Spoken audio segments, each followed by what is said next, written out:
देखो हाँ, ये है ना नशेई वाली हरकतें बच्चों की। चलें एनीवेज, हम ज़रा अपने टारगेट पे आते हैं और हम ये देखते हैं कि भाई अगर मुझे ये सवाल दिया गया होता एग्ज़ाम के अंदर तो मैं इसको कैसे सॉल्व करता। सही है जी। तो यहाँ पे हम पहले रिक्वायरमेंट को रीड कर लेते अगेन। मैंने कहा कि भाई वो कह रहा है कि सबसे पहले आइडेंटिफाई करें risk in the above situation. आप लोगों ने रिस्क आइडेंटिफाई कर लिए थे इसमें? रिस्क आइडेंटिफाई कर लिए थे इसमें? ओके तो अगर अगर अगर अगर आप लोगों ने रिस्क आइडेंटिफाई कर लिए तो प्लीज आप एक एक करके मुझे लिख के बताएं कि आपने कौन कौन से रिस्क इसमें आइडेंटिफाई किए। अच्छा भाई मिदरार लिखते हैं, there might be a risk that employ running new payroll system might lack adequate knowledge to run it. Transfer data from old system to new could cause errors such as incomplete data transfer. चलो ये तो बात समझ आती है कि उन्होंने new payroll system implement किया है। न्यू पेरोल सिस्टम इम्प्लीमेंट किया है तो रिस्क है, रिस्क है भाई, रिस्क है कि यहां से वहां पे डेटा ट्रांसफर सही से नहीं हुआ और न्यूमरस एरर हो उसके अंदर। ऐसा है भाई? ओके जैनब ने लिखा है risk with new payroll system lack of customization the software may not align with the specific needs of the entities. Very good. Data transfer issues बेहतरीन। मिसिंग और incomplete employ records very good. Insufficient user training, ये सारे आपने risk लिख दिए। Very good. हाँ हाँ सारे सारे लिख दो।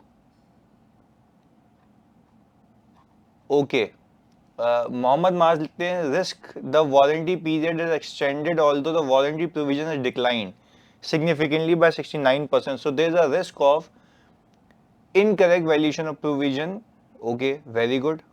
Adnan Abbas, management of the company has been completely changed. There is a risk that new management may not have a competent skills which result in production of incorrect financial information. चलिए ये भी सही है कि जब नई management आती है, नए लोग आते हैं तो उनको नॉलेज नहीं होती है, एरर करेंगे, गलतियां करेंगे जो कि सही नहीं होंगी। चलें जी आगे देखते हैं। Transmission of old payroll data into new implemented payroll system may possess a risk of incomplete and inaccurate transfer of employee data. Very good. चलें जी ये भी हो गया। ईशा लिखती हैं the company has transitioned into a newly implemented payroll system which gives rise to the risk that misstatement due to unfamiliarity with the new system. Payroll expense may be over or understated. अच्छा अनफेमिलैरिटी नहीं, आप ये कहें कि data यहां से वहां जो ट्रांसफर होगा ईशा उसमें गलती हो सकती है। फैमिलैरिटी तो नहीं है, वो अलग बात है। एक एक करके मेरे साथ जरा मैंने आपका रीड किया, बहुत अच्छा लिखा है। न्यू पर्सनल में not be fully understand organisation existing in advocate. अच्छा ये दूसरे वाले का लिखा है आपने, वेरी गुड। अच्छा भाई लाइबा लिखती है ट्रांसमिशन ऑफ ओल्ड पैरोल, ये हो गया। अच्छा भाई ये क्या ये मानते हो, क्या ये मानते हो कि due to high turnover the company's management has completely change, this may create a risk that previous management may involve fraudulent activities which may lead to fraudulent financial reporting. अच्छा ऐसा भी हो सकता है, जल्दी सुनना, क्या ये पॉसिबल है कि जो पुरानी मैनेजमेंट, सीनियर मैनेजमेंट चेंज हुई वो फ्रॉड करके गई हो? ऐसी क्या मौत आ गई है कि पूरी मैनेजमेंट चेंज हो गई? जल्दी बताओ, ऐसा है? रिस्क हो सकता है? यस बेहतरीन। ये मैंने एग्जाम्पल भी दी थी आपको। Exactly exactly. अच्छा अगर अगर अगर अगर यहां पे फ्रॉड रिस्क है तो इसके रिस्पॉन्स आपको पता है ना क्या होते हैं? सकीना लिखती है there can be a risk of not transferring the employ payroll data from the old system to the new system completely accurately and confidentiality. सही है, okay. Furthermore there can be a risk of revenue recognition in case of warranty provision. नहीं, revenue recognition नहीं है, ये गलत लिखा है आपने सकीना, ये गलत है। The provision should be recorded accurately monthly. Also there is no fix asset count, so there may be a risk of existence as there be less fixed asset in reality than in books or vice versa. चलो ये सही है, बाकी वो revenue का risk नहीं है इसमें। अच्छा हमजा खावा लिखते हैं there has been high employ turnover, there is a risk that old employ still being paid salary. यार ये कोई रिस्क नहीं है, इसमें कोई ऐसी इंडिकेशन नहीं है। चेंज इन मैनेजमेंट मिदरार लिखते हैं, change in management can lead to fraud and error remain undetected, departing employee might take valuable knowledge with them that could affect the business operations of the company. That could affect the business knowledge of the company. नहीं, ये गलत है मिदरा, तुमने दूसरा वाला गलत लिखा है। The company might not have properly recorded increased warranty expense lead to understatement of liabilities. Might not have, क्यों आपने ये क्यों नहीं लिखा कि किस वजह से? मिदरा ये भी गलत है। ये Okay. Asset might be impaired or obsolete but not recorded due to left uncounted. लिखने का थोड़ा सा तरीका कैजुअल है ब्रो, ये देखना पड़ेगा आपको। लिखने का तरीका थोड़ा सा कैजुअल है मित्रदार, बाकी तुमने पहला अच्छा लिखा है तीनों में, बाकी में तुमने सीधा सीधा लिख दिया है। अच्छा देखो, सकीना पूछ रही है कि सर वारंटी में क्या रिस्क होगा? वारंटी में तो मेरे बच्चों ये रिस्क है ना कि वारंटी प्रोविजन पूरा नहीं बुक हुआ, सही से नहीं बुक हुआ। इवन दो मैंने वारंटी पीरियड को एक्सटेंड किया हुआ है, ऐसा है, मानते हो बात को? जल्दी बताओ, आपके सामने है।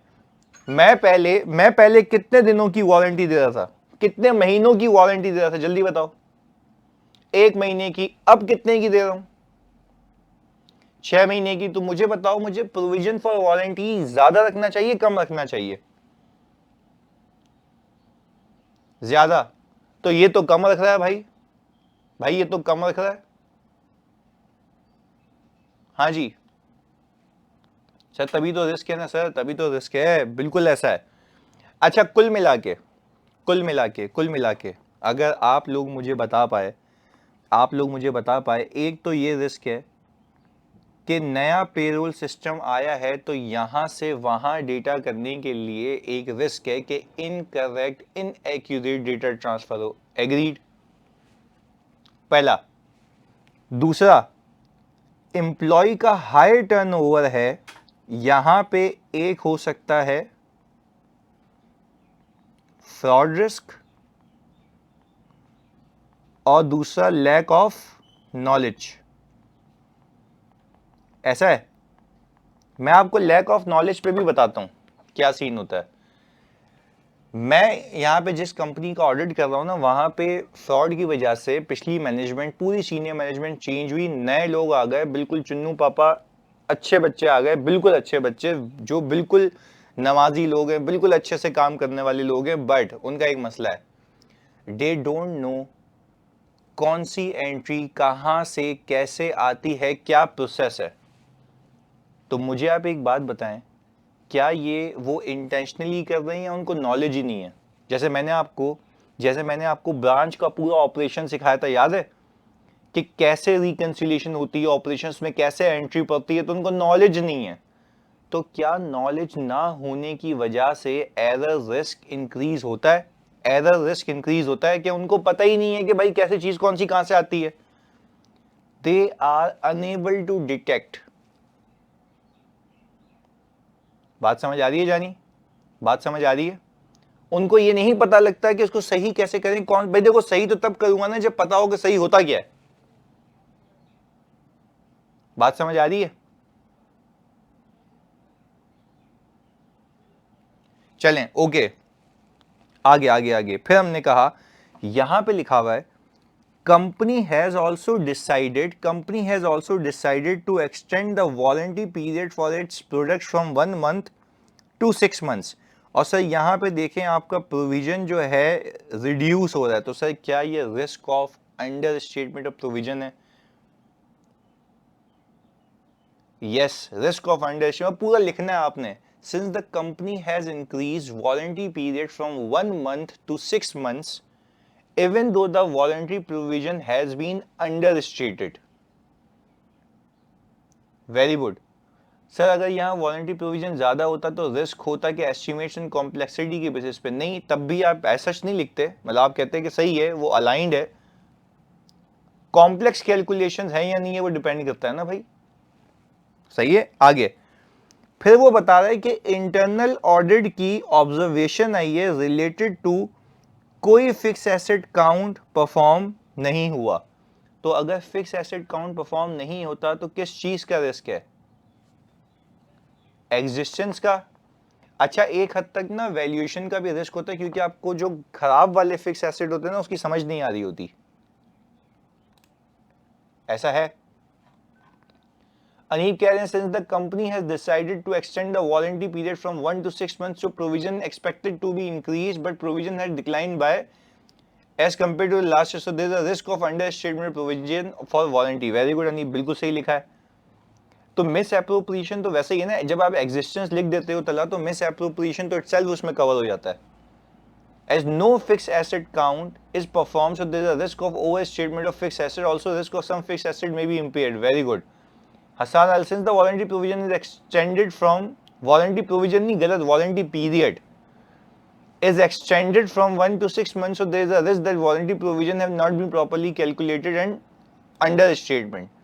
नहीं गलत, लिंक गलत किया बोलो, so there is a risk and फिर लिखो कि warranty provision has been declined, so there is a risk of understatement of warranty expense. सही है। अच्छा ईशा लिखती है the company has extended warranty period and in spite of that warranty provision has been decreased by 31%, so there is a risk that the warranty provision may have been understated, as an extended warranty will invite more customers to buy and therefore the provision for warranty should have increased. अच्छा देखो ये आगे आपने गलत लिख दिया Isha, extended warranty will invite more customers to buy, नहीं आप बोलेंगे extended warranty may lead to more claims। Isha बात समझ आती है, मैं lead to more claims। Adnan लिखते हैं no fix asset count has been perform in the company, there may be a risk of over statement of assets which may not exist but shown in the FS, सही है। also creates a risk to incorrect calculations of depreciation amount, management also unable to identify impaired asset। very good, depreciation वाला नहीं लिखते तो भी सही था। चलें मेरे बच्चों बताओ यहाँ तक क्लियर है, यहाँ तक क्लियर है।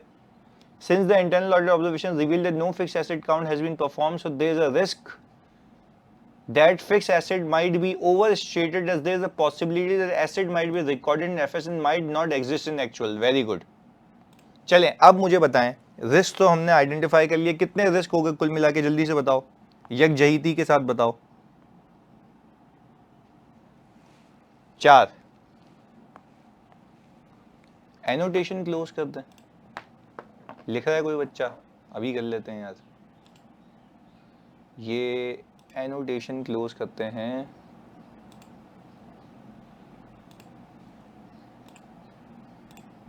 चलो भाई सही हो गया, 4 रिस्क हो गए। Due to high turnover ratio sir inappropriate provision और रेम्युनरेशन का रिस्क बनता है, नहीं नहीं, इनएप्रोप्रिएट प्रोविजन फॉर रेम्युनरेशन का रिस्क क्यों बनेगा, नहीं गलत, कुछ भी नहीं बनता। ओके चलें। अच्छा अब होल्ड ऑन, अब होल्ड ऑन, अब होल्ड ऑन, अब एक एक चीज यहां पे मैंने मजे की चीज लिखी है कि आप बताएं कि अगर आपको ये रिस्क लगते हैं तो इसके अंदर कंट्रोल बताएं कि ये रिस्क अवॉइड हो पाए। ये कौन लगाएगा कंट्रोल, ये बताते हो? कौन लगाएगा कंट्रोल, ये बताते हो?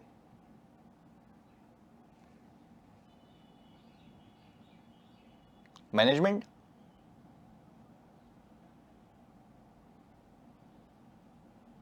ओके चलें आगे। पर अब आपने बीइंग अ मैनेजमेंट सोचना है कि मैं क्या कंट्रोल्स लगाऊं कि ये मेरे रिस्क केटर हो जाएं, मेरे रिस्क केटर हो जाएं। तो एक एक करके, रिस्क कितने थे जल्दी बताओ? 4 रिस्क हैं, 4 आपके, ऐसा ही है, अभी हमने डिस्कस किया। रिस्क हैं 4 आपके, तो मैंने कहा पहला रिस्क जो था आपका, रिस्क नंबर 1, वो क्या था? हाँ जी वो क्या था? पहला रिस्क क्या था? New system implementation.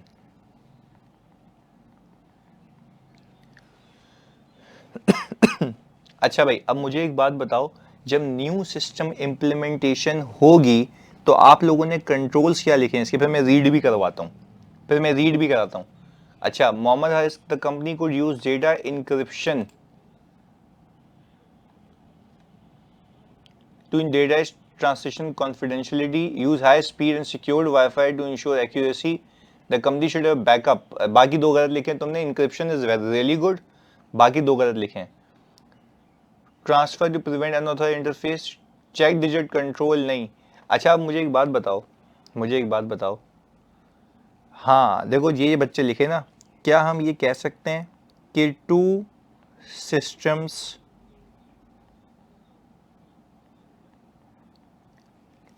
Parallel run किए जाएं? क्या कहते हो? दोनों सिस्टम साइमल्टेनियसली चलाए जाएं, क्या कहते हो? ताकि यहां से भी देख सकें वहां से भी देख सकते हैं, जब तक ये वाला परफेक्टली चलना शुरू ना हो जाए। ऐसा ही है?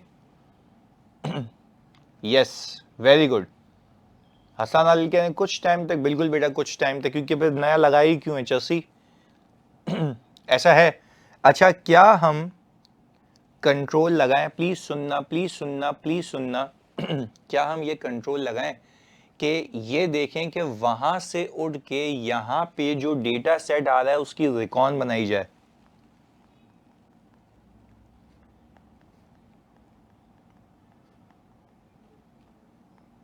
क्या कहते हो बच्चों? बनाई जानी चाहिए, बनाई जानी चाहिए। हाँ जी, वहां से लेके यहां तक जो डेटा आ रहा है, यानी वहां पे एम्प्लॉइज का काउंट, यहां पे एम्प्लॉइज का काउंट, काउंट मैच होना चाहिए, काउंट। वहां पे एम्प्लॉय की सैलरी, यहां पे, वहां पे उसके अलाउंसेस, यहां पे उसके अलाउंसेस मैच होने चाहिए ना। चलें तीसरा, क्या मैं यहां पे जनरल कंट्रोल वाली बातें लिख सकता हूं, अगर तुम लोग इजाजत दो तो?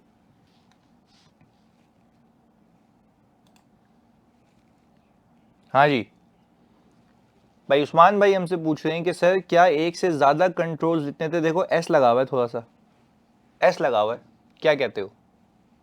एस लगा हुआ है, कंट्रोल्स बताएं। ओके अच्छा, जनरल कंट्रोल में क्या लिखेंगे, मुझे ये नहीं समझ आ रही बात, जनरल कंट्रोल में क्या लिखेंगे? हाँ जी जल्दी बताओ, जनरल कंट्रोल में क्या लिखेंगे मेरे बच्चों?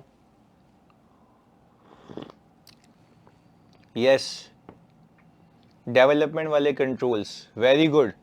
कि आप ये कहेंगे कि ये सिस्टम जो है टेलर मेड होना चाहिए, ऐसा है? उसकी टेस्टिंग होनी चाहिए, स्ट्रेस टेस्टिंग होनी चाहिए, ट्रेनिंग होनी चाहिए, तो ये सारी चीज़ें अवॉइड करेंगी ना आपके एरर्स को।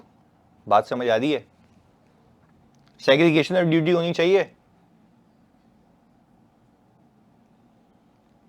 वो पूरे जनरल कंट्रोल आप डॉक्यूमेंट कर सकते हैं। पहले बताओ कितने लोगों ने ऐसे नहीं लिखा था, नहीं लिखा था? मुस्तफा कहते नहीं लिखा था, बाकी बच्चे मैंने देखा था बड़े फजूल कंट्रोल लिखे थे तुम लोगों ने,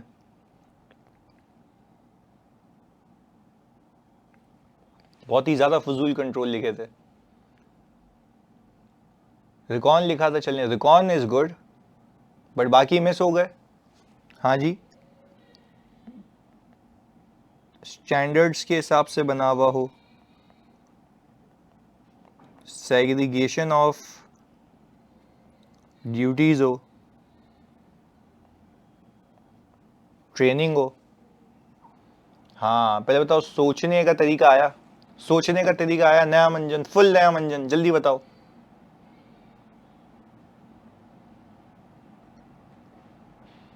बेहतरीन, चलें ये भी हो गया। पर ये तो एक रिस्क के अगेंस्ट में, चलो अब तो आ गया ना, अब तो याद रहेगा ना तुम लोगों को कि जब भी ऐसा कुछ होगा तो आपने लिखना है। इनपुट वैलिडेशन कंट्रोल, यानी इनपुट वैलिडेशन तो तब होगा ना, अभी आपको क्या पूरे सिस्टम के चलने का रिस्क है या ट्रांसफर ऑफ डेटा का रिस्क है? हाँ जी जल्दी बताओ।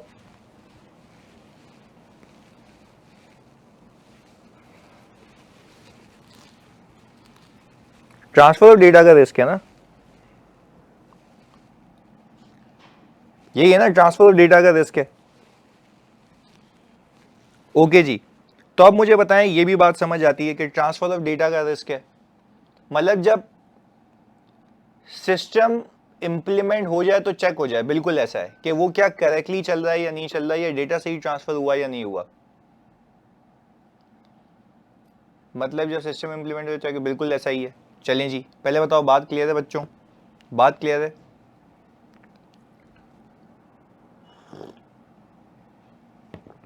Okay done. आगे मैंने कहा ये तो एक रिस्क और उसके कंट्रोल हो गए ना, क्या बाकी नहीं है? क्या बाकी नहीं है? बाकी है। दूसरा रिस्क क्या था? जल्दी बताओ जल्दी बताओ जल्दी बताओ, दूसरा रिस्क क्या था? Warranty.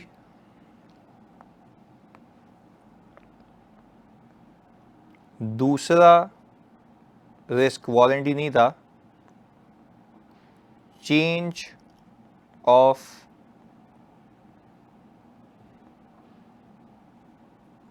Management. Change of management, हाँ जी। इस पे कंट्रोल्स बताएं, कंट्रोल्स बताएं बाबू, कंट्रोल्स बताएं।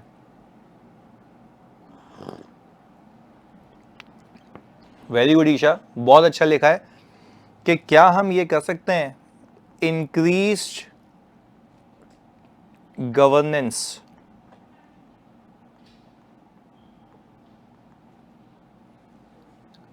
हाँ भाई, इंक्रीज गवर्नेंस करें, रेगुलर मीटिंग्स होनी चाहिए, रेगुलर मीटिंग्स होनी चाहिए। जल्दी बताओ, रेगुलर मीटिंग्स होनी चाहिए देखने के लिए क्या हम इन चर्सियों को ट्रेन करें रेगुलर।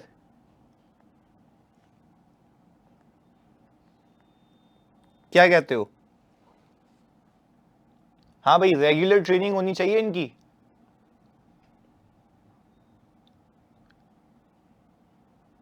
यस बिल्कुल, टिकटॉक का कोर्स कराना चाहिए इनको कि टिकटॉक कैसे बनती है। ऐसा ही है भाई, जल्दी बताओ। वो तो आती होगी, बिल्कुल ऐसा है। चलो जी, अब मैंने कहा भाई ट्रेनिंग हो गई, रेगुलर बेसिस पे इंक्रीज गवर्नेंस होगी। सही जी, वो हसन अली के से वो तो आती होगी भजान, ये शायद तुम्हारी बात नहीं कर रहे हैं ये लोग। मैं जाता हूँ ना जब जॉगिंग पे झील पार्क, तो वहां पे आए होते हैं टिकटॉकर, मतलब साथ साथ लड़कियां भी आई हुई होती हैं उन पे। वो आते हैं, एक दूसरे को धक्का देता है, फिर वो उसको देखती है, वो उसको देखता है, टिकटॉक बन रही होती है।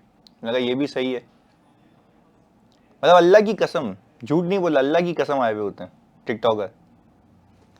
पर खैर एनीवेज, वो उनकी खुशी है यार। उंगलियों से फायरिंग, एक एक में मुस्तफ़ा भी उंगलियों से फायरिंग करने वाला।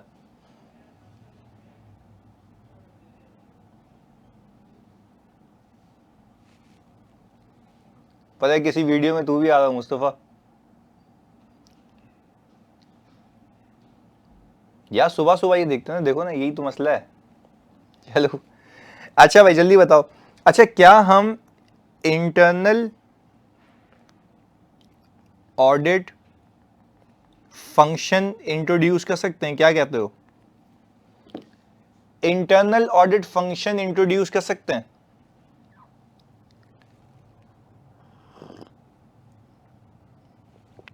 जो कि इनकी एक्टिव ओवरसाइट रखेगा, देखेगा, टाइमली चीजें जो है रिव्यू करेगा।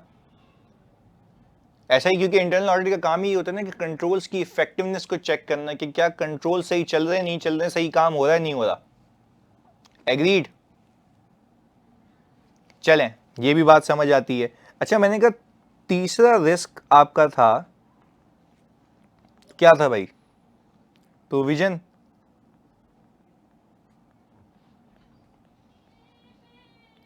फॉर वारंटी, ये मैंने किसी जमाने में जब प्रोविजन पे काम करना सिखाया था तो सिखाया था कि कंट्रोल्स क्या होगा।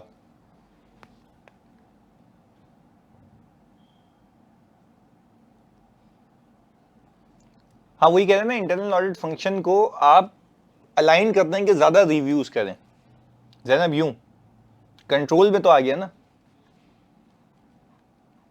अच्छा अब्दुल रहमान कह रहे हैं कि सर असेस रीजनेबलनेस ऑफ, ये क्या बोलते हैं, एस्टिमेट्स। नहीं भाई, रीजनेबलनेस ऑफ एस्टिमेट्स तो बड़ा जेनरिक बात हो गई ना। कंट्रोल्स बताओ, स्पेसिफिक कंट्रोल्स कि वारंटी को चेक करने के लिए हम कौन से, मैं तुम्हें याद कराता हूँ, रिव्यूअर भी नहीं, गलत, वेरी रॉन्ग। भाई मुझे बताओ क्या वॉलंटरी प्रोविजन कोई बीकॉम पास बनाएगा या सफिशिएंटली क्वालिफाइड? यस, जैसे इसने लिखा ना, शुड बी कॉम्पिटेंट, ऐसा ही है। Prepared by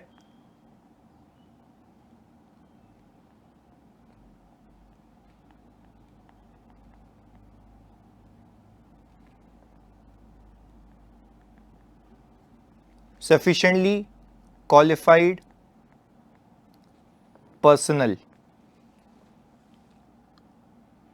very good. अच्छा अब मुझे बताओ, हम कंट्रोल्स की बात कर रहे हैं, अब हम कंट्रोल्स की बात कर रहे हैं, सही, कंट्रोल्स की बात कर रहे हैं। मुझे बताओ क्या source data should be coming from authenticated sources? बात समझिएगा, बात समझिएगा। नहीं नहीं, हायर मोर एक्सपीरियंस नहीं, गलत गलत गलत गलत, बहुत बहुत ऊपर चले गए हम। ये सुनो, मैंने आपको ये सिखाया था ना, आज से देखो आपको वॉलंटरी प्रोविजन बनाना है। वॉलंटरी प्रोविजन में सोचने का तरीका देखो, आपका भाई सिखाता है आपको, ये तो सुनना सुनना। वॉलंटरी प्रोविजन में आपको आपको आपको ये पता होना चाहिए कि प्रीवियस ईयर्स में रिटर्न्स कितने आए, जल्दी बताओ, हाँ या ना में जवाब दो। यस। तो क्या ये रिटर्न्स मुझे सेल्स डिपार्टमेंट का बंदा बता सकता है, या इन्वेंट्री मैनेजमेंट सिस्टम का बंदा? तो मैंने लिखा क्या है, source data should be coming from authenticated sources. यानी यार जिस बेस के ऊपर, जिस बिना के ऊपर, मैं फिर रिपीट कर रहा हूं, जिस बेस के ऊपर, जिस बिना के ऊपर ये प्रोविजन बनाया जा रहा है, एस्टिमेट किया जा रहा है, वो बेस बड़ी ऑथेंटिकेटेड होनी चाहिए। तो अगर तुम मुझे बताओ, अगर मेरा हिस्टोरिकल डेटा ऑफ रिटर्न्स गलत है, यानी मैं परसेंटेज निकालूंगा ना, इतनी सेल करता हूं तो इतना रिटर्न आता है, इतनी सेल करता हूं तो इतना रिटर्न आता है, इतनी सेल करता हूं तो इतना रिटर्न आता है, परसेंटेज बन रही है, percentage of returns, percentage of repairs आ रही है। तो इसी को एस्टिमेट करने के लिए क्या मैं इस करंट ईयर की सेल्स का भी एक परसेंटेज लूंगा ना, इस करंट ईयर की सेल्स का भी एक परसेंटेज लूंगा ना? जल्दी बताओ मेरे बच्चों। तो करंट ईयर की सेल्स का परसेंटेज, वो परसेंटेज कैसे निकालोगे, क्या अप्रोप्रिएट है? हिस्टोरिकल ट्रेंड्स को देख के ना। पर वो तो आपका ऑडिट प्रोसीजर है, कंट्रोल के लिए तो आप ये बोलोगे ना, यार वो ऑथेंटिकेटेड सोर्स से आना चाहिए, सही जगह से डेटा आना चाहिए। बात समझ आ रही है? मैं तुम्हें बताता हूं, मैंने एक भंड पकड़ा इस पर। हमारे क्लाइंट है, obviously I will not quote the name, उन लोगों ने ना प्रोविजन किया हुआ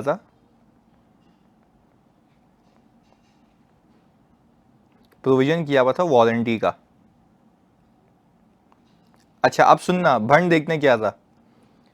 अच्छा मैंने बोला भाई प्रोविजन फॉर वारंटी के लिए दो चीजें चाहिए, परसेंटेज रिटर्न्स फॉर रिपेयर, ऐसा ही है भाई, परसेंटेज रिटर्न चाहिए होगा ना फॉर रिपेयर के, हिस्टोरिकली कितना माल वापस आया, जितना बेचा है रिपेयर होने के लिए, ऐसा ही है। और इसमें एक और चीज चाहिए, रिपेयर कॉस्ट। ये चाहिए होती है, ये चाहिए होती है, ये चाहिए होती है, जल्दी बताओ। सर अगर ये नहीं हो तो, सर अगर ये नहीं हो तो क्या होगा? हाँ जी सर, अमाउंट कैसे आएगी? फिर लॉजिकल बात है। और प्रोविजन बनाने के लिए आपके पास तो रिलायबल एस्टीमेट होना चाहिए, ऐसा है ना, रिलायबल एस्टीमेट होना चाहिए। खैर, हमारा बच्चा गया ऑडिट करने प्रोविजन फॉर वारंटी को, और वो मुझे रिव्यू कराने आ गया। सुनना, बात समझिएगा, बड़ी अहम बात सिखा रहा हूँ, सीखनी है, प्रैक्टिकल एग्जांपल दें इस पे तमीज़ वाली। हाँ जी बताओ। वो गया, वो आया, मैंने उसको बोला मुझे एक बात बताओ, मैं तुम्हारा रिव्यू तो कर लूँगा, पर मुझे बताओ कि ये जो रिटर्न्स हैं रिपेयर, मैंने उस बच्चे से ये नहीं पूछा कि कि तुमने इस पे ऑडिट कैसे किया है, मैंने उसको ये बोला ये रिटर्न ऑफ रिपेयर्स के ऊपर कंट्रोल क्या है, ये कहां से आता है, कौन देता है ये डेटा, यानी सिंपल बात है, मैंने उसको बोला कहां से आता है, कौन दे रहा है ये डेटा,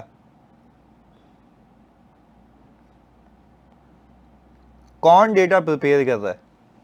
उसका सामने से जवाब आया, सुनना मेरी बात, उसका सामने से जवाब आया कि जो बंदा ये प्रोविजन बना रहा है, वो ये खुद एस्टिमेट करता है कि आगे इतने % रिटर्न आएगा। मैंने कहा खुद एस्टिमेट करता है, ये कौन होता है एस्टिमेट करने वाला। बोले सर वो अंदाज़ा लगाता है कि आज इतना माल बेचा है तो इतना माल वापस आ जाएगा। मैंने कहा क्या हिस्टोरिकल ट्रेंड नहीं है। उसने बोला सर हिस्टोरिकल ट्रेंड होंगे बट इसके पास तो कोई डेटा था ही नहीं, तो मतलब सोर्स ही नहीं है। पहले बताओ बात समझ आ रही है, मतलब सोर्स ही नहीं है। मैंने उसको कहा, मैंने कहा भाई तू एक काम कर, तू इसको वापस ले जा, मुझे तेरा रिव्यू नहीं करना। बोला सर मैंने बहुत मेहनत से किया है। मैंने कहा तूने क्या मतलब बहुत मेहनत से किया है, तो तूने क्या ही किया है जब तेरे पास उसको यही नहीं पता है कि सोर्स डेटा क्या है, तुमने चेक किसको किया है। पहले बताओ बात समझ आ रही है। मैंने कहा चेक किसको किया है भाई, चेक तो तब करूंगा ना। अच्छा अगर मैं ऑडिट करना चाहूं, उसको सब्सटेंटिव करना चाहूं, तो मैं क्या बोलूंगा, मैं क्लाइंट को बोलूंगा मुझे तुम पिछले सालों की सेल्स की क्वांटिटी दो और पिछले सालों की रिपेयर्स की क्वांटिटी दो। क्या मैं उससे वेरीफाई कर लूंगा सेल्स की क्वांटिटी, रिपेयर्स की क्वांटिटी, सेल्स की क्वांटिटी। अच्छा सेल्स की वर्सेस रिटर्न की क्वांटिटी एक परसेंटेज बनेगी। हाँ जी, सेल्स की क्वांटिटी वर्सेस रिपेयर की क्वांटिटी एक परसेंटेज बनेगी। परसेंटेज उसको क्या कहेंगे, percentage for repairs, quantity for percentage of repairs, ऐसा ही है ना। चलें ये भी बात समझ आती है सर, ये भी बात समझ आ गई। फिर बोला सर सुने तो सही। मैंने कहा सुना भाई। फिर बोला सर ये तो देखे ना, ये कैसे निकाल के लाया हूं मैं, रिपेयर कॉस्ट कैसे निकाल के लाया हूं। मैंने कहा बता भाई कैसे निकाल के लाया है। उसने बोला कि यार इन्होंने क्या किया, मुझे ये बताया कि हमारा एक वेंडर है जिससे हम इतने पे माल खरीदते हैं, ये वो कॉस्ट है। मैंने कहा यार फिर बेवकूफ़ी वाली बात की है कि वेंडर है इतने में माल खरीदते हैं, ये नया माल तो नहीं खरीद रहा, उसको रिपेयर करवा रहा है यार, उसको रिपेयर करवा रहा है। आप ये देखें कि आप अपने वेयर हाउस मैनेजमेंट डिपार्टमेंट से, जो कि ये इन्वेंट्री हैंडलिंग करता है, उससे कोटेशन लेके दें कि उसने आज तक किस किस नौयत की रिपेयर करवाई है, तो उस पर कितना खर्चा आया गुड्स बनने पे। पहले बताओ बात समझ आती है, क्योंकि मुझे तो ऑथेंटिकेट करना है ना। अच्छा तो क्या मैं उसको सैंपल बेसिस पे वाउच कर सकता हूं कि आज तक कितना खर्चा आया है। यस, आज तक कितना खर्चा आया, तो क्या वो प्राइस यहां पे यूज हो सकती है,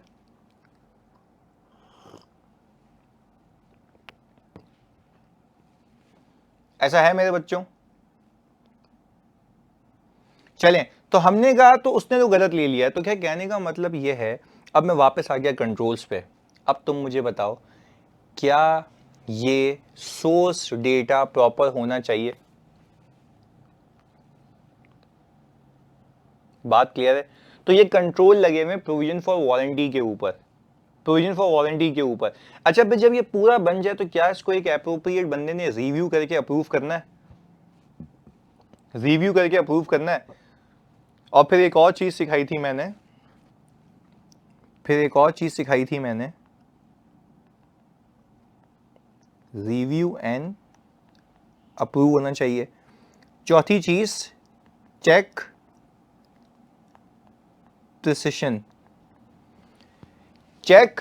प्रिसिशन का मतलब होता है कि आप देखें कि पिछले सालों में जो आपने प्रोविजन किया था उसमें एक्चुअल क्या हुआ, तो आपको पता लग जाएगा कि आप कितना डेविएट करते हैं, कितना अच्छा है एस्टिमेट बनाने में। ऐसा है पास्ट ट्रेंड्स, तो ये सारे कंट्रोल्स हैं इसके ऊपर। यस, बजट वर्सेस एक्चुअल करके देखो। पहले बताओ मेरे बच्चों बात समझ आती है।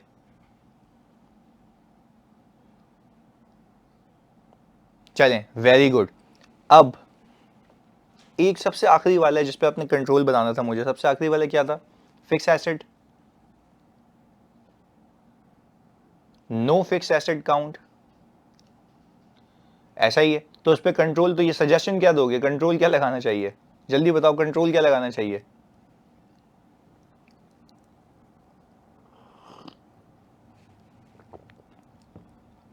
पीरियोडिक काउंट होना चाहिए, दैट्स इट, और तो कुछ नहीं हो सकता ना।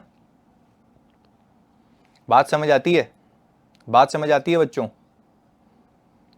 अच्छा अब चलो ये तो हो गए कंट्रोल्स, ये तो हो गए कंट्रोल्स। अब सर सवाल खत्म नहीं किया आपके भाई ने, मैंने कहा कि मुझे बताओ ऑडिट प्रोसीजर क्या परफॉर्म करोगे।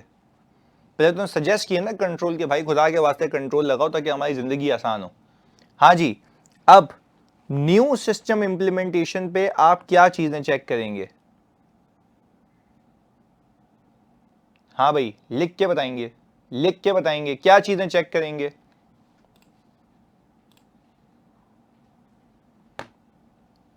Automated data validation check during the migration procedure, any errors inconsistency गलत, मिजदार एडिक्वेट सेग्रीगेशन ड्यूटीज गलत, एंगेज इन एक्चुअली गलत। मोहम्मद सिद्दीक ने लिखा है select the sample of employees from new payroll system, inspect time sheet and employees payroll to verify basic salary, hours work and allowance, inquire management whether they are aware of any errors, proper controls. पहले सही लिखा है बाकी गलत लिखे हैं, नहीं जानी आप ये करेंगे ना, देखिए पहले लिख लेते हैं, देख लेते हैं। ईशा कह रही है obtain payroll data from the management and check mathematical एक्यू, select the sample of employees from payroll file and confirm salaries from the employment agreements, very good. Obtain time in time out records from the system and check whether hours are appropriately reflecting, very good। अच्छा क्या वही सारी चीजें, very बिल्कुल ऐसे ही मेरा सारे गलत। अब सुनना मेरी बात, जो पेरोल के प्रोसीजर हैं वो तो वही होंगे ना, इसमें सिर्फ एडिशनल तुम्हें ये करना पड़ेगा कि तुम सैंपल पे पुराने पेरोल की चीजें उठाओगे और नए पेरोल से कनेक्ट करोगे। अब तुम्हें ये भी तो देखना है ना, ये भी तो देखना है ना कि पुराने पेरोल के अंदर क्या सैलरी सही डली हुई थी। उसके लिए जैसे ईशा ने लिखा कि एम्प्लॉयमेंट कॉन्ट्रैक्ट्स को इंस्पेक्ट करेंगे, जल्दी बताओ। आज को टाइम इन टाइम आउट से इंस्पेक्ट करेंगे, बिल्कुल करेंगे। तो वो तो अपनी जगह है जानी, वो तो अपनी जगह है। रमाज ने लिखा है वेरी गुड के reconcile payroll data from the old system to the new system for sample of employ inspect employment contract, very good. आज वर्क भी चेक करेंगे। तो भाई ये तो आपने सर टेस्ट डेटा कर सकते हैं। किस तरीके का टेस्ट डेटा, किस तरीके का टेस्ट डेटा, मुझे ये बताओ। हम बिल्कुल जेनरिक नहीं लिख सकते, हम बिल्कुल जेनरिक नहीं लिख सकते जिस स्टेज पे हम आ चुके हैं।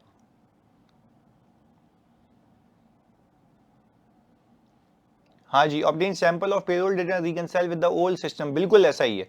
तो पहले बताओ मेरे बच्चों, बात समझ आती है। ये मैंने जानबूझ के डॉच किया था, तुम्हें इसमें सिंपल पेरोल के प्रोसीजर लिखने थे, सिर्फ इस चीज को हटा के कि आपने पिछले डेटा को नए डेटा से भी कंपेयर करना है, बस।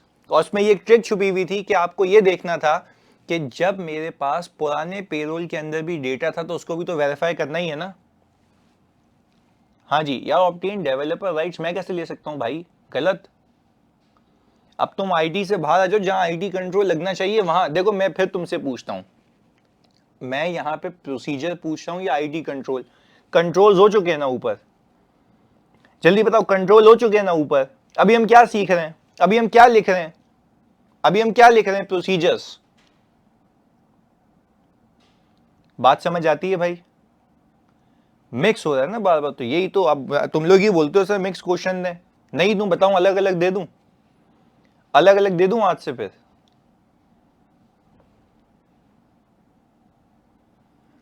नहीं ना, अभी अलग अलग नहीं दे सकते ना सर, अभी वो तो मिक्स होके आएगा सवाल। मजा आया ना इसमें, बेहतरीन है ना। हालांकि ये वो सवाल है जो मैंने ड्राइव करते हुए बनाया था, मीटा एआई को कह के, शो वाला सवाल है। चलें डन। तो देखो ये अच्छी बात है ना कि हम प्रैक्टिस कर रहे हैं। चलें ओके। तो पहले बताओ भाई कितने बच्चे ऐसे हैं जो इसके सब्सटेंटिव में फेल हो गए, पेरोल वाले सब्सटेंटिव में फेल हो गए, जल्दी बताओ। मतलब गलत लिखा, कोई मसले वाली बात नहीं, सीखने बैठे हैं, सीखने बैठे हैं, कोई इशू वाली बात नहीं है, सीख रहे हैं। एक ठीक था, चलें।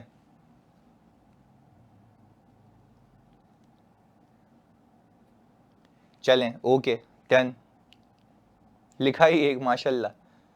चलें ओके। चलो अभी हम मतलब समझ तो आ रही है ना प्रोसीजर। अभी मुझे यकीन करो, मतलब आई डोंट नो कि क्या वाकई है, क्या ऐसा है।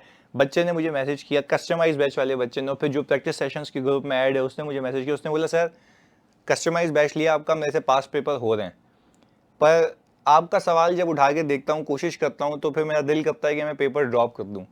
तो मैंने कहा यार ये तो गलत बात है ना, पेपर ड्रॉप क्यों करना है? मतलब आइदर आप उसको सॉल्व कर रहे हैं तो आप सीख ही रहे हैं ना कुछ ना कुछ। और मैं तुम्हें बताता रहा हूँ, तुम्हें फाइनल लेवल की तैयारी करा रहा हूँ, वो भी तुम्हारे कोर्स के अम्ब्रेला में रहते हुए। क्या कोई भी चीज तुम्हारे कोर्स के बाहर है? इसमें कोई भी नहीं बाहर। मैंने सिर्फ सोचने का तरीका चेंज किया है, बस दैट्स इट, ये किया है मैंने। तो ऑब्वियसली तुम इतने हाई लेवल सवाल कर रहे हो, मतलब प्रैक्टिस ही है यार, मतलब तुम्हें वैसे तो सवाल मिलेंगे ही नहीं।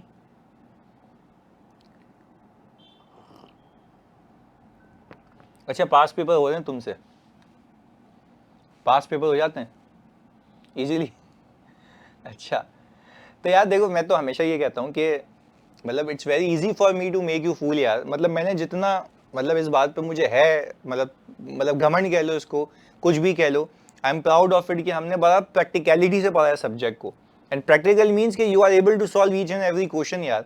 बट अगेन फिर उस प्रैक्टिकलिटी को मेरे पैरामीटर से भी तो देखो ना, मेरे पैरामीटर से भी देखो।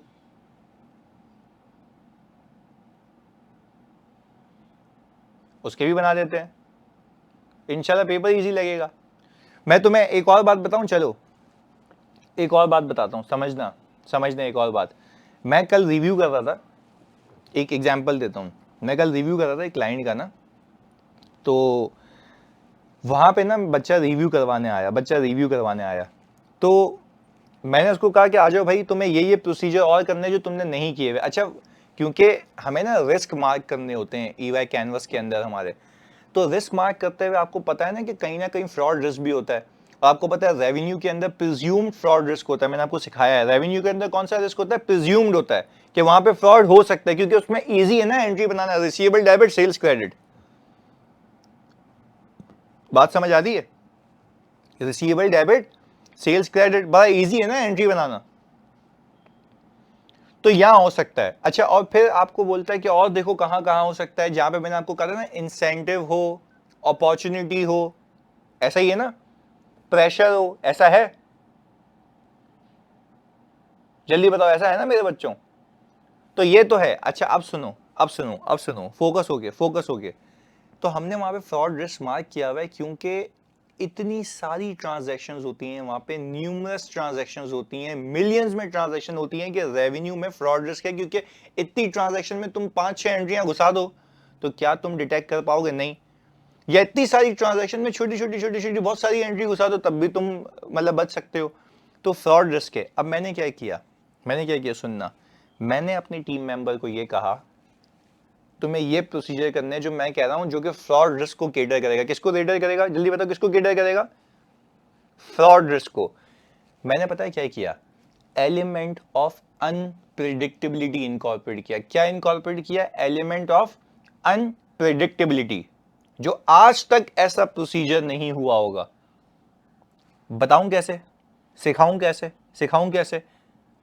आओ सुनो। क्योंकि एक तो देखो, घटिया प्रोसीजर तो कोई भी कर लेगा ना। मैंने कहा मुझसे कोई पूछे कि आपने फ्रॉड रिस्क मार्क किया है, तो आपने एडिशनल काम क्या किया? आए जी, देखें, प्लीज सुनना फोकस के साथ। चलें सीखते हैं, सिर्फ तुम लोगों की मोहब्बत में। इधर procedures to cater fraud risk, game समझिएगा। अच्छा, इसका मतलब ये नहीं है कि फ्रॉड हुआ होगा तो मेरा रिस्क तो है ना, तो मुझे उस पर काम करना है नहीं करना, आइडेंटिफाई करने के लिए। फ्रॉड रिस्क फैक्टर है। रिस्क फैक्टर क्या है? लार्ज नंबर ऑफ ट्रांजैक्शंस हैं, लार्ज नंबर ऑफ ट्रांजैक्शन है, बल्क ट्रांजैक्शन, उसमें हो सकता है फ्रॉड। ऐसा ही है ना, प्रिज्यूम रिस्क है। तो उस रिस्क को फैक्टर को केटर करने के लिए आपने nature, timing and extent of audit procedure में एलिमेंट ऑफ अनप्रिडिक्टेबिलिटी को इनकॉर्पोरेट करना। आए सुने कैसे किया मैंने बोला उस अपने टीम मेंबर को, मैंने कहा जब भी सामने वाला बंदा मुझे बिल पे नहीं कर रहा, जब भी सामने वाला बंदा मुझे बिल पे नहीं कर रहा, तो सिस्टम उसको out of service OC mark कर देता है। आउट ऑफ सर्विस मार्क कर लेता है, ऐसा ही है।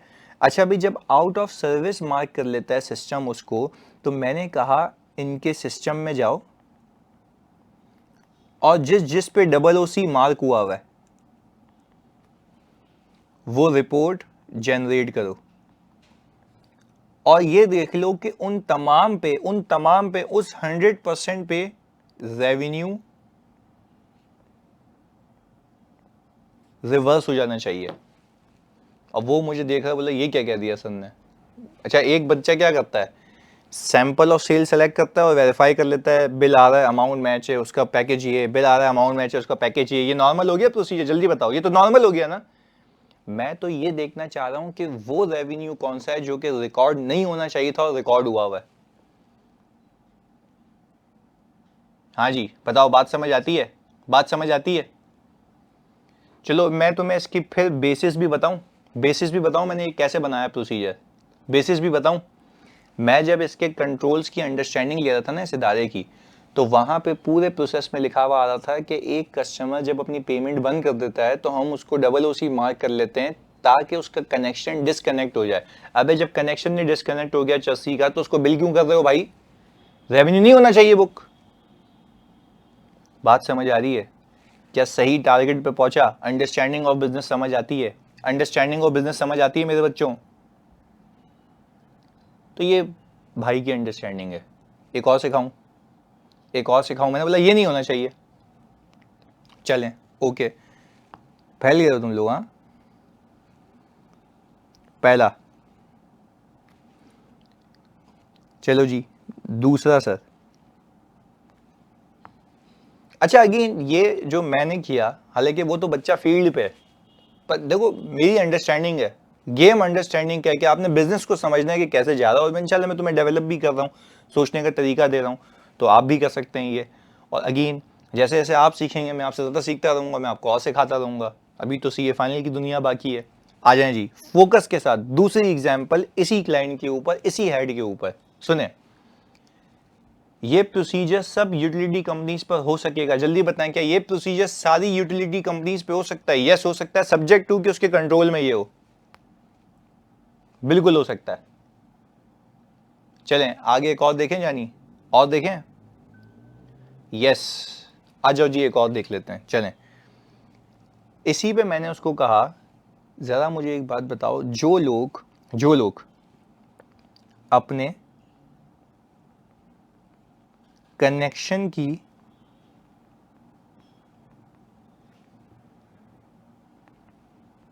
रिवोकेशन रिक्वेस्ट डाल चुके हैं,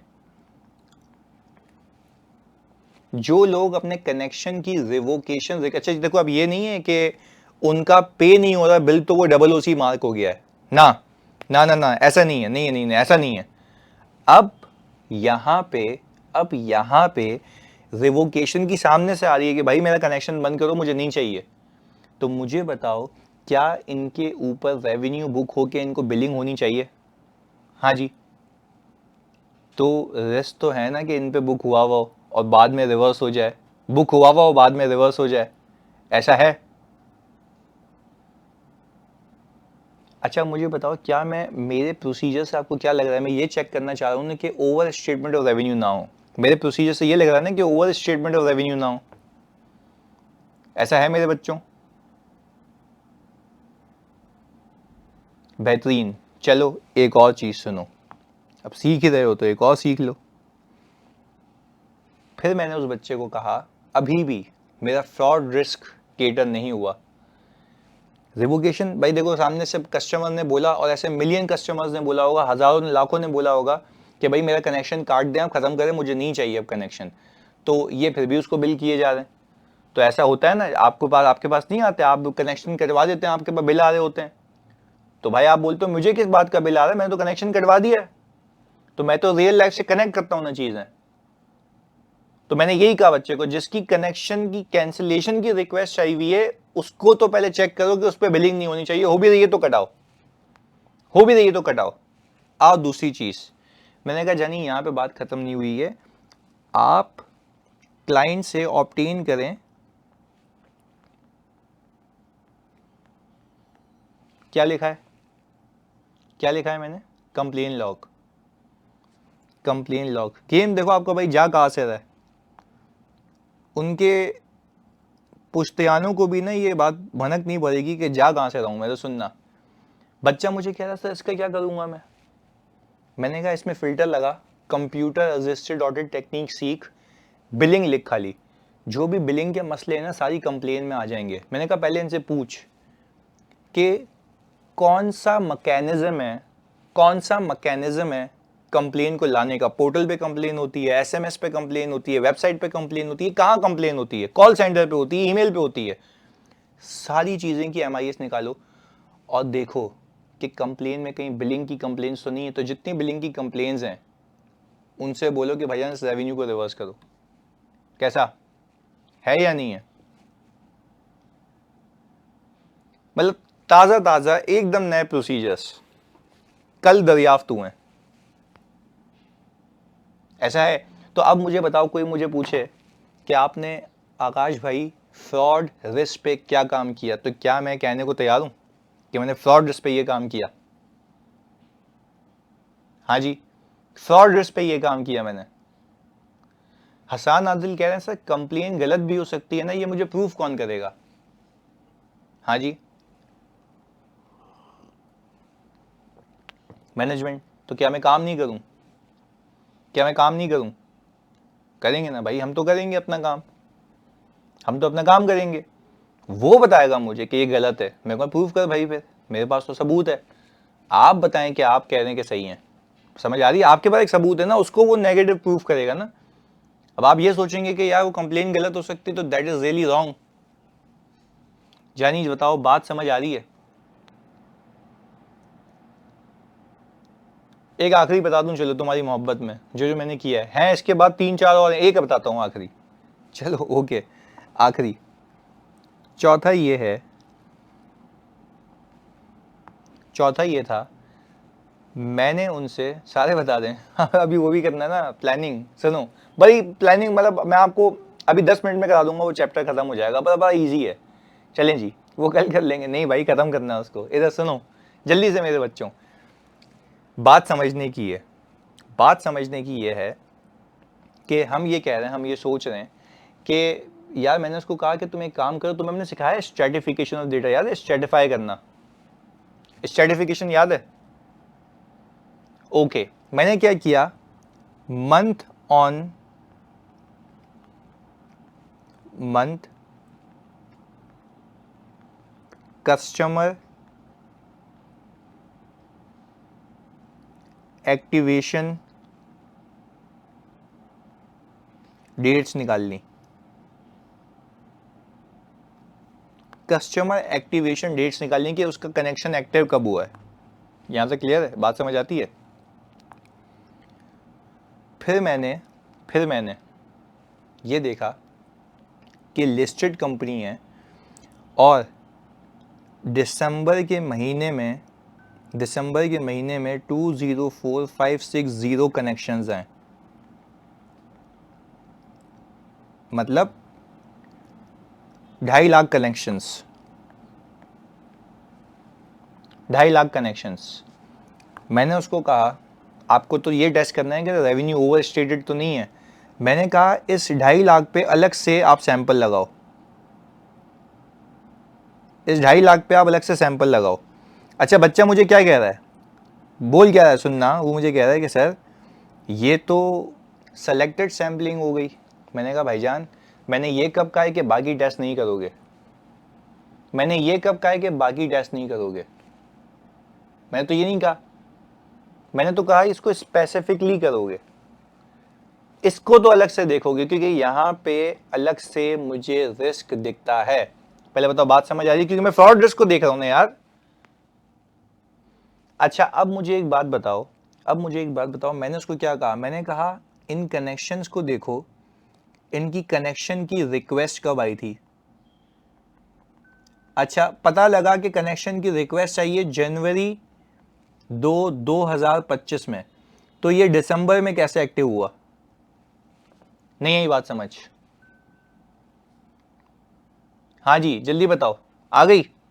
ये क्या करना चाह रहे हैं ये लोग, क्या करना चाह रहे हैं ये लोग? फिर यस, हाँ जी, कट ऑफ का रिस्क है, इंक्रीज ओवर स्टेटमेंट है ना, है या नहीं है? बेहतरीन। तो पहले बताओ दिमाग चला, हाउ इट गोस? बेहतरीन है, हाँ जी।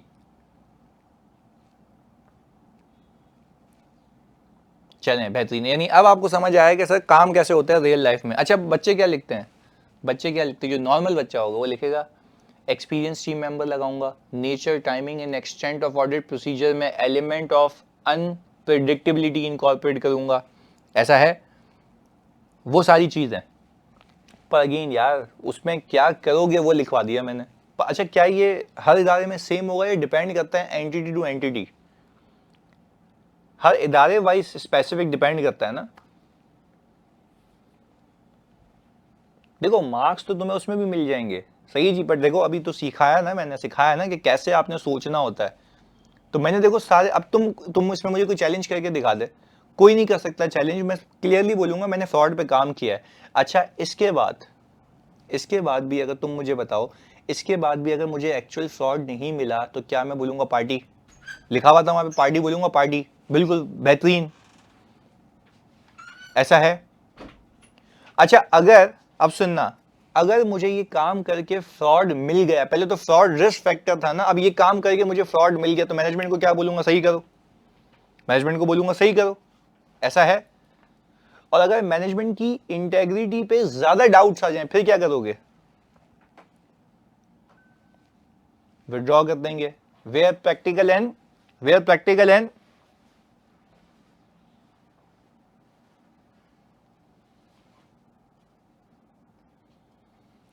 पॉसिबल। Very good. पहले बताओ कहानी समझ आती है? चलें, यानी अब आपको मैंने पूरा लिंक कर दिया फ्रॉड के चैप्टर से भी। चलें, अच्छा अब मुझे आप लोग से 10 मिनट देंगे ताकि, अच्छा ये पूरे मैंने लिखे हुए हैं, देखो substantive, deploy experience team member, intimate team member to be highly sceptical, increase supervision, जो तुम्हारे वाले सवाल के थे, सही है, ये रहा। फिर हमने कहा वारंटी प्रोविजन, वो सारे आ गए, और फिक्स एसेट पे आ गए, सही ना। ये तो मैंने आपके लिए लगा दिए, ये तो आप मेरे ख्याल से अब देख ही लोगे इसमें।